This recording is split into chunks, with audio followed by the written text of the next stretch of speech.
Hi అండి, నమస్తే. Welcome back to my channel. ఈరోజు వీడియోలో సేమియా కేసరి.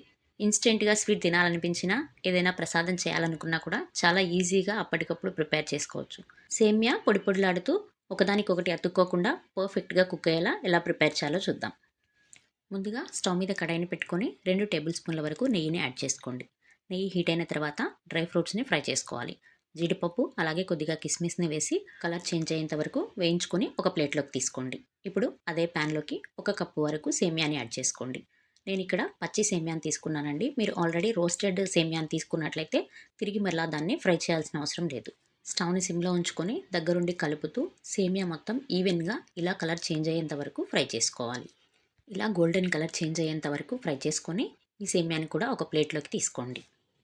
ఇప్పుడు అదే ప్యాన్లోకి ఒక 2 టేబుల్ స్పూన్ల వరకు కొబ్బరి పొడిని యాడ్ చేసుకోండి. బయట మార్కెట్లో దొరికే కొబ్బరి పొడి, ఎండు కొబ్బరి పొడినైనా యూజ్ చేసుకోవచ్చు, లేదంటే ఎండు కొబ్బరిని మీరు తురుముకొనైనా తీసుకొని వేసుకోవచ్చు. ఇప్పుడు ఈ ప్యాన్లో ఇది మాడిపోకుండా ఒక 2 నిమిషాల పాటు ఫ్రై చేసుకోండి. దీనిలోకి 1 కప్పు సేమియాకి 2.5 కప్పుల వరకు వాటర్ని యాడ్ చేసుకోవాలి. ఇప్పుడు ఈ వాటర్ని స్టవ్ని హై ఫ్లేమ్లో పెట్టుకొని బాగా మరిగించుకోవాలి.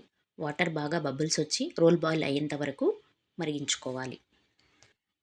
ఇలా వాటర్ తిరుగుతూ ఉండాలి. ఇప్పుడు స్టవ్ని మీడియం ఫ్లేమ్లోకి అడ్జస్ట్ చేసుకొని మనం ముందుగా ఫ్రై చేసి పెట్టుకున్న సేమియా మొత్తాన్ని ఈ వాటర్లోకి యాడ్ చేసుకోండి. సేమియా ఉండలు కట్టకుండా ఒకసారి సేమియా మొత్తాన్ని బాగా కలుపుకోవాలి. స్టవ్ని మీడియం ఫ్లేమ్లోనే ఉంచుకొని ఈ వాటర్లో సేమియా బాగా కుక్ అయ్యేంత వరకు ఉడికించుకోవాలి. వాటర్ క్వాంటిటీ ఇలా కాస్త దగ్గర పడినప్పుడు దీనిలోకి ఒక 1/2 టేబుల్ స్పూన్ వరకు యాలకుల పొడిని, అలాగే ఒక 1/4 టేబుల్ స్పూన్ వరకు కలర్ని కూడా యాడ్ చేసుకోండి. ఇలా మనం కొంచెం వాటర్ క్వాంటిటీ ఉన్నప్పుడే ఫుడ్ కలర్ని యాడ్ చేసుకుంటే కలర్ ఈజీగా మొత్తం ఈవెన్గా స్ప్రెడ్ అవుతుంది. ఇప్పుడు ఈ వాటర్ క్వాంటిటీ మొత్తం బాగా దగ్గర పడేంత వరకు సేమియాని ఉడికించుకోవాలి. ఇలా వాటర్ క్వాంటిటీ మొత్తం ఇంకిపోయిన తర్వాత సేమియా పర్ఫెక్ట్గా కుక్ అవుతుంది. కావాలంటే మీరు ఒకసారి చెక్ చేసి చూసుకోండి. సేమియా ఇలా స్మూత్గా కుక్ అవ్వాలి. సేమియా ఇలా పూర్తిగా ఉడికిన తర్వాత మాత్రమే మీరు షుగర్ని యాడ్ చేసుకోవాలి. షుగర్ ముందుగానే వేసేస్తే సేమియా కరెక్ట్గా కుక్ అవ్వదు. ఒకసారి చెక్ చేసుకొని అప్పుడు షుగర్ని యాడ్ చేసుకోండి. మనం తీసుకున్న 1 కప్పు సేమియాకి 3/4 కప్పు వరకు పంచదారని యాడ్ చేసుకోవాలి. షుగర్ కరెక్ట్గా సరిపోతుంది. స్వీట్ ఎవరైనా తక్కువగా తినేవాళ్ళు ఉంటే కావాలంటే ఒక 2-3 టేబుల్ స్పూన్లు తక్కువగా యాడ్ చేసుకోండి. ఈ షుగర్ మొత్తం మెల్ట్ అయ్యి సేమియా షుగర్ సిరప్ మొత్తం అబ్జర్వ్ చేసుకునేంత వరకు స్టవ్ని మీడియం ఫ్లేమ్లో ఉంచి కుక్ చేసుకోవాలి. ఇలా సేమియా పూర్తిగా దగ్గర పడేంత వరకు కుక్ చేసుకోవాలి. ఇప్పుడు స్టవ్ని లో ఫ్లేమ్లోకి అడ్జస్ట్ చేసుకొని మనం ముందుగా ఫ్రై చేసి పెట్టుకున్న డ్రై ఫ్రూట్స్ మొత్తాన్ని యాడ్ చేసుకొని బాగా మిక్స్ చేసుకోండి.